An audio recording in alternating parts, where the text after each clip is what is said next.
C'est l'inquiétude qui règne ici devant l'EHPAD Augereau depuis l'annonce soudaine de sa fermeture et de son éventuel remplacement par une unité d'hospitalisation en addictologie. Pour les 30 résidents qui vont devoir quitter les lieux prochainement et leurs familles, l'annonce a été un choc. Je suis stressé et inquiet. Moi, personnellement, la première nuit que j'ai appris, je n'ai pas dormi parce que je pensais pour la nuit où on allait aller à replacer, si on pouvait être replacé.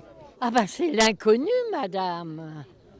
Hein, dites, je croyais que j'étais en sécurité. Et puis, voilà. Ma maman, elle est on va dire en fin de vie depuis, c'est très compliqué, donc elle ne le voit pas et on essaie de ne pas lui montrer. Mais il y a énormément de gens ici, il y a des résidents, il y a une vie. Et aujourd'hui, on nous annonce ça comme ça, quand on ne nous l'annonce même pas. On le sait parce qu'on a cherché un peu et on a regardé. Nous, aujourd'hui, si on n'avait pas été chercher, gratter, parler avec les gens qui travaillent ici, on n'aurait pas eu d'infos. Il y a des gens qui travaillent ici, qui sont dévoués, qui sont souriants, qui sont notre maman, aujourd'hui, ça fait 1 an qu'elle est là avec des personnes. Et on va être obligé de la changer. Donc c'est violent pour tout le monde. Les 41 agents qui travaillent au sein de l'établissement sont en effet particulièrement inquiets eux aussi sur leur avenir professionnel.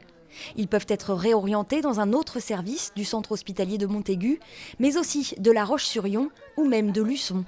J'habite aux alentours de Montaigu, mais je n'habite pas du bon côté pour aller en direction de La Roche. Je n'ai pas envie d'aller à La Roche. C'était mon choix, le site de Montaigu, et j'ai pas envie d'aller ailleurs. Il y a toutes les émotions, il y a de la colère, il y a de la tristesse. On leur demande de quitter en fait le travail, de changer de métier, de partir sur un service alors qu'elles travaillent sur une EHPAD qui est un lieu de vie, donc c'est très très compliqué. Ouais. Ils sont dans la situation où ils ne savent pas exactement quand est-ce que l'EHPAD va fermer. Déjà, ça c'est la première chose.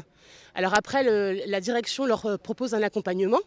Donc nous, on sera vigilants sur cet accompagnement pour que chacun puisse s'y retrouver quand l'EHPAD sera fermée. Le CHD Vendée, qui n'a pas souhaité répondre à nos questions, assure de son côté être en phase de travail et de concertation avec les familles et les professionnels pour mener à bien le projet.